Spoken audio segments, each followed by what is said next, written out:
let's welcome the next speaker. He's also a CTF player. We talked about capture the flag competitions before.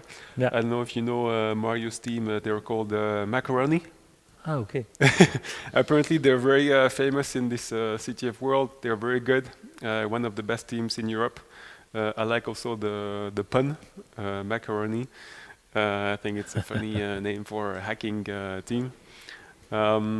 Mario has been actually, he's a researcher at the Politecnico di Milano, and he's been working a lot on industrial robots, and especially automation, OT systems. I knew a bit about his research, and I reached out to him to see if he was interested to take a look at how his research would be, could be applied to satellite systems, since we keep coming back to this parallel between what lessons can we learn from terrestrial technologies, systems, security research for satellites. So we don't need to reinvent the wheel, but rather build upon all of what's been done by the security community, and there is a lot. We talked about IoT yesterday. This is one of the most straightforward example. But let's see how industrial robots can compare to satellites. Good morning, Mario. Are you with us this morning? Good morning. Can you hear me? We can hear you. Thanks a lot for being part of CYSAT 2021. Thank you for inviting me. It's great having you. Before you dive into your presentation, did you know the French team SolarWine? Did you know about this CYSAT competition? I actually played in NECST competition with my team, but I think we were the first or the second to not qualify. Oh, I'm so sorry to bring it up, Mario. But it was a really fun competition. So yeah, I was, and I knew them. At least I knew the name because they played and I looked who actually qualified. So okay. Yeah, it was nice to meet them actually. Again, so sorry to hear that you guys did not qualify. Next year, there is, again, I think CYSAT, the US Air Force is organizing a second edition, and we also at CYSAT want maybe to do something. If you are interested, Mario, we'll welcome any help in this hacking competition as part of CYSAT. But let's not talk about hacking and CTF. Let's talk about industrial robots and hear more about your research, Mario. The floor is yours. Thank you very much. So, Matteo really introduced me. I'm working at Politecnico di Milano as a postdoc. I mostly work on malware analysis and binary analysis. I try to understand how malware works. And I also work on cyber physical system analysis. Okay, so cyber physical systems is basically anything that interacts with the world. And one of the recent work that we did is working with the industrial robot. And then during my free time, I play capture the flag with Macaroni. So first thing I want to talk to you is why I think there is stuff to learn from the research that we did in industrial robot industrial system. And there are a few things that I listed here. And so the system in the industrial system are system that needs to stay live for decades. Robots are very costly, so people buy it and use it for like 20 years, 30 years. And this means that from the point where you bought the robot to the point where you're still using it, technology changed a lot, okay? And basically, this means that current robots that we have online today, they were built when security was not a thing yet. Okay, system security in program nowadays has like 20-year history, but system that we were using 10 years ago, okay, were way more insecure of what we are using today in IT. And because robots were built, many robots were built then 10 years ago, those robots are vulnerable today because they use old technology, basically. Okay. The other interesting thing is that an industrial system is something that usually it's hard to upgrade, in the sense, not that there is huge cost in doing the upgrade, but in the OT world, if something is working, you don't want it to change because you risk to break it. Okay. And I believe it's something similar with space system. If something is up and running, if you change it, you may do something wrong. And so instead, for in IT security, I mean, in IT, if you change something and it's not working, you just change it again. It's not that a problem. And probably the biggest point is the performance. Okay, security is a cost. Okay, it does not bring direct advantage to have secure system, and actually you are paying something to have secure system. And beside the direct cost in having expert looking at the system and buying more secure system, there is a cost also in performance. Okay, if you need to make stuff harder to be exploited, it means that you may need to implement some extra control on the system, and this costs in performance. And because power and weight and whatever is super costly in space, performance is it may be a problem. So in IT, we developed in the years many mitigation to problems. Okay, and those mitigation may not be applied, are not applied in industrial security for sure, because I saw that, and may be too costly to apply it in space. Okay, and this makes this change the scenario, and one extra thing is that things are built on third-party system. Okay, and this is also true for IT security, actually. But the difference there is that in IT, you usually buy something that is done for IT and needs IT people to use it. While in industrial security, also in space, I think, is you're buying something that should work, but you don't have the knowledge on how to use it beside the things that people told you. Okay, and the fact that you don't have deep knowledge of technology, it's something that usually cause security issue. Okay, because you are using you're using a system in an intended way, and what hackers do is they actually use stuff in other ways. And the most obvious thing is that they both interact with physical world, so they have actuators that can be manipulated. Okay, so let me talk here about the research that we did on the industrial robot. So this is what is an industrial robot. Basically, is this robotic arm that moves and do manipulation, and it's usually done for pick and place or doing weldings or moving parts in an automatic fashion in an industry, and it's programmed with their own custom language.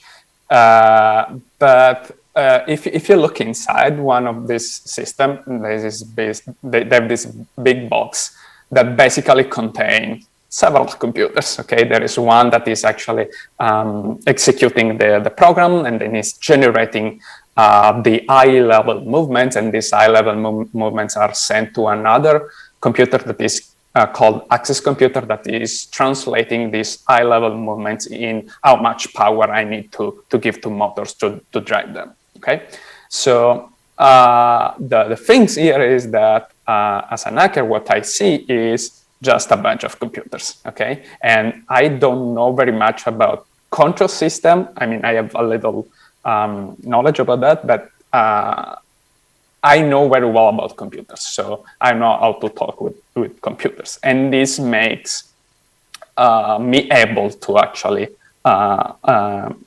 attack those systems.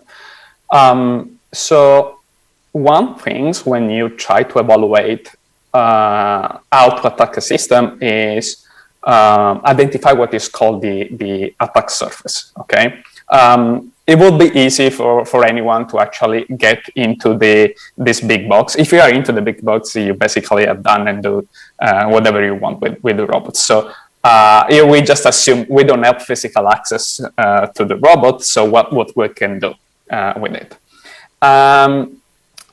Looking at the interfaces of the robot, we actually identify few things that can be exploited, right? So those robots are built with Ethernet ports that are used to connect and interact with the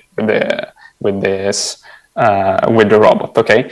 They also have what are called service box that are basically devices that let you do remote maintenance, okay? And this can be done, for example, by the robot manufacturer, and they are usually connected via mobile network, so that they don't need to have access to your network. So, and the robots are usually connected to the factory LAN, and they have some protocol that are used in the system. Some are well known, like FTP, that is a IT protocol used to exchange file, and there is also some custom API built for this robot. There is also a USB port, but because we actually assume to not have physical access, we didn't try to do stuff with the USB port. So there is basically those protocols that we can interact with the stuff.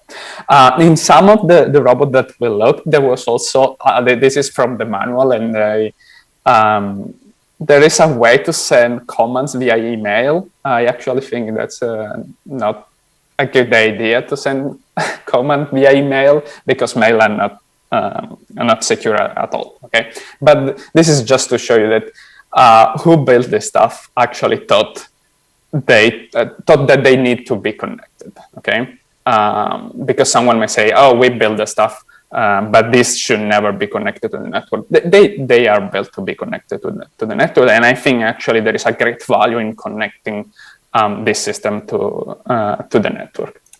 So, did we find any vulnerability in the system? And we actually found several vulnerabilities. We reported to the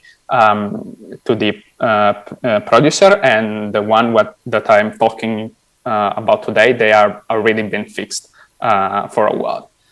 But I want to show you a couple that I think are interesting for a couple of reasons. So one thing that we found in one of these robots is that so basically for one of the computer to get his firmware, it was getting the firmware from the main computer. Okay, to get the firmware, you need to connect and get the file, and there is an authentication to get those files. Okay, and so basically the computer is connecting via FTP to the main computer and getting this file via this authentication, and the user and the password used by the access computer, they are hard-coded in the system. Okay, they are always the same.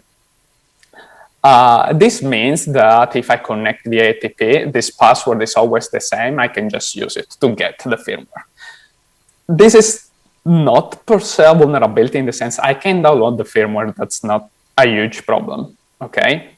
The problem here is the password is hard-coded. I can just read the firmware and get it. Okay. And then we found something a little different. That is, you can use the FTP server to, if you connect to a subfolder called command, you could actually run command on the robot, right? But the FTP is protected by authentication, username and password. So Also, this process is not a vulnerability because, I mean, you need credentials to connect, right? So we have two features basically, okay, that they do stuff that are useful. One is I need a way to communicate with the computer and get the last firmware to one of the many computers that I have. And the second is I want a way to send command with credential, right? But when you combine those two features, what we get is that we have credential that can be used to access the FTP server, and we can use the same credential to run commands, right? And this is basically what is called remote command execution. I can connect and execute execute commands on the system. And there was also command very useful, like you could disable the authentication command or reboot. And I mean, you basically, at that point, you have a shell on the robot and do whatever you want, okay? And those are interesting because they are not vulnerability took alone, but they are, if you combine them, then you get a problem. And there is no, those are basically what are called logical vulnerability, okay? There is nothing intrinsically wrong. Is the combination of the feature that create problems, okay? And the third things that I want to show you instead are what are called memory corruption vulnerability, okay?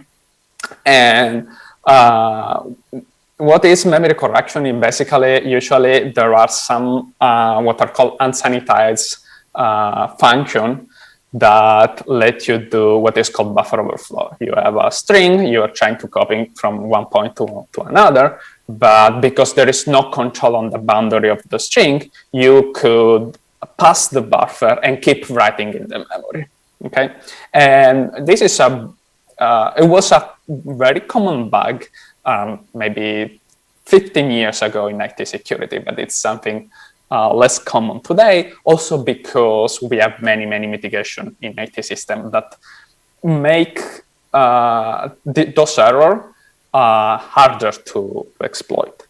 But in those systems, there is none of this mitigation. So exploiting this vulnerability is like textbook hacking stuff, right?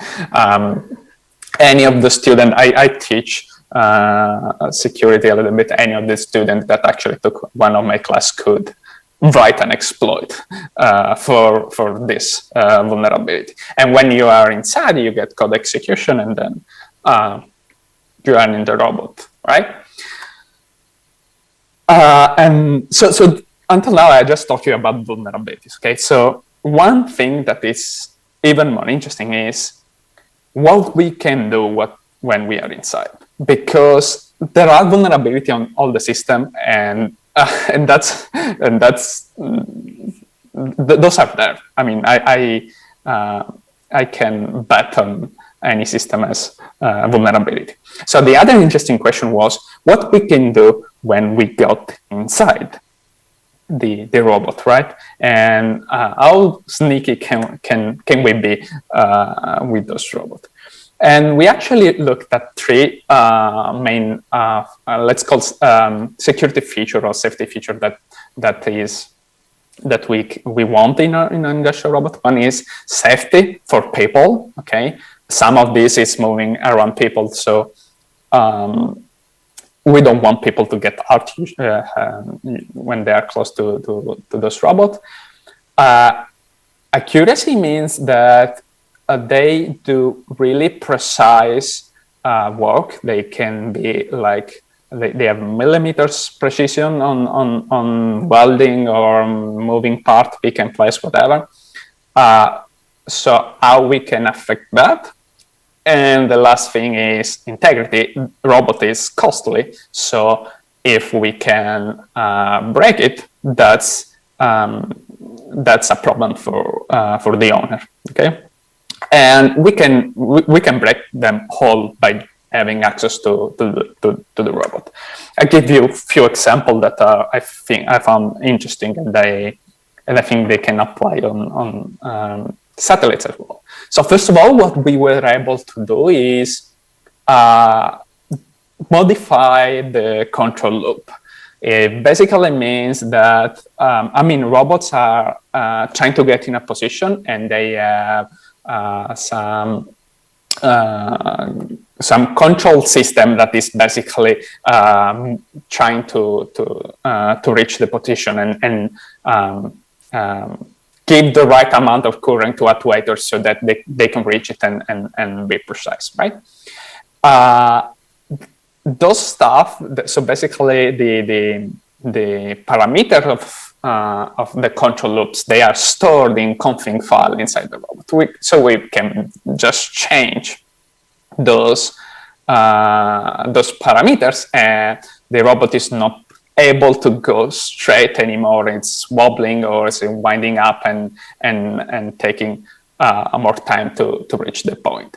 And you can use this control loop alteration, for example, to inject a micro defect in the production line. Okay, and we didn't change the code that the operator wrote to run the program. Okay, we changed the control loop. It's something that the user of the robot is never gonna see.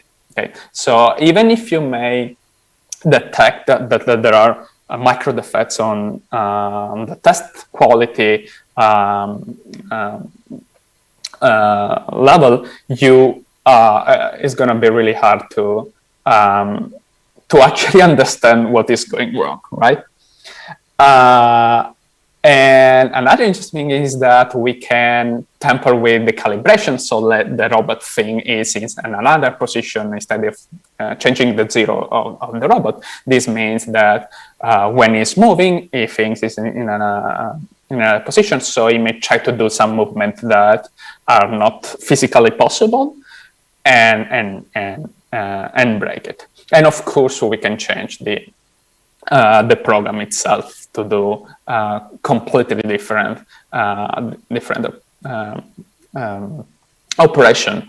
I didn't mention here, but for example, the control loop in those systems are IP protected, right? So we could also retrieve those intellectual property, and I mean, it's something that an adversarial company can information that they may want to have to be more competitive. Okay, it's an advantage that someone else can get on you. And those were breaking basically accuracy and integrity. The other sneaky thing that we did, we basically could change the what the operator would see, so that if the motor is on, we can show on the screen that the motor is off, and this will create a safety alert basically. And we actually went off and create our Skynet interface for the robot. It was not so hard to do, but it's a danger, right? If what you are seeing it's not the reality, then it's hard to understand what is happening on the system, and so we can tamper with all the information that is sent to the user. One little thing on I was saying there is no mitigation on this system. That is not completely true. For example, in the robot that we analyzed, the file containing the configuration, the IP property, the calibration, and all that stuff, they were actually encrypted, and I'm using the quote because here's the point: is if you need to read the data from the system, and you need to decipher the encrypted file, right? And this means that if I am on the system and the system needs to decipher the file, I will be able to decipher the file as well, because if the system can do it and I am the system, I can do it as well. So we actually built a program to decipher all the stuff and manipulate it. It was not so straightforward, but it's not an operation that takes a lot of time for someone that is doing this for a while, right? So the other interesting thing is anybody actually connecting those robots to the network? Okay, because that's a bad idea. So we searched the internet for looking for those robots, and we found some of them, 28, looking to all the world. It's not that much, but it's something. Mario, please speed up a bit. We're working a bit the time, please. Sorry. Okay. So the other point is there are basically those routers that are there, and the things that I want to tell you is 5,000 of them, they had no authentication, okay, because they are misconfigured. And the other problem with those stuff is that they use really old software, and this old software can be exploited because there are vulnerabilities available there. Last two things. First of all, in all the talk, I didn't take in consideration the threat model. I think things are vulnerable out there, but the reason why they are not exploited is because there is not one that is motivated to do that, and that's something that is extremely important to take in consideration when you are trying to secure your system against something. You need to know what is this something you are trying to secure against it. Last things with the takeaway, and if we have time, we take question then, is so the things that you need to remember about this talk are things are vulnerable, okay? Even your stuff is vulnerable. If you have extra feature that you are not using, maybe it's something that you should not put there because it's just another point that can be attacked. If you connect stuff, you should not rely on stuff being unreachable, because if the protection is lost, then you're done. There is nothing that you can do. A better approach will be to have a more stratified system where you can have containment if something went wrong. Last thing is you should not assume that the components that you are using, they are benign, okay? Because if someone takes control of only one of the component and the component is trusted, then it can take control of everything. Not sure if we have time for questions, but if we have, I will take some. But that's all I want to talk about. Thank you so much, Mario. Very interesting to listen to your research. Let's take a bit of time for a couple of questions, and then we'll move on to the next speaker. First of all, I always enjoy to kind of know a bit better the mindset of you guys, the hackers, and how you look at things to be able to exploit the vulnerabilities, get in, and once you're in, what you can do to actually damage the system. You mentioned a lot of the similarities between satellites and robots. Often we can think that because of this air gap, satellites are safe, which is obviously misconceptions.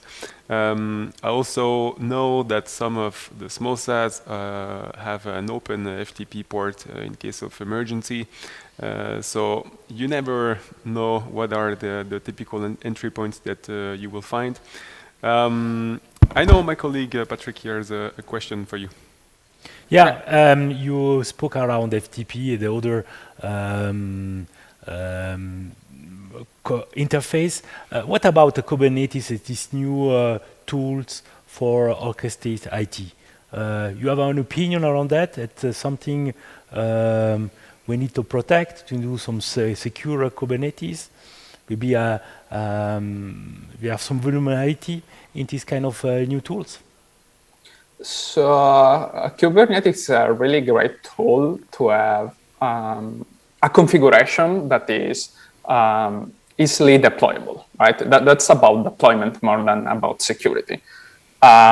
It may be nice that they have like a container, but containers are not usually built for security, okay? I'll give you an example. If you have root permission on a container, you could could escape it, right? So you should not assume that if something is in the container, then it's not gonna get out. Okay, it depends. It may be harder or easy, depends on the permission that you're using on the container.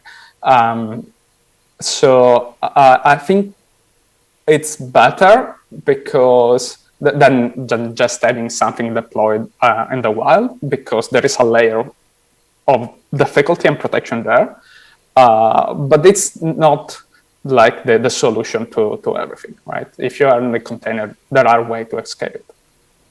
Very clear. And also, I liked when you talked about the fact that you were able to simply disable the encryption. So when you think you have a lot of layers of protection, but then if you find your way in, it's very easy to disable and go past these layers. Thank you so much, Mario, for being with us this morning. Thanks a lot for being part of CYSAT 2021. Thank you for asking me. Thank you. Bye-bye.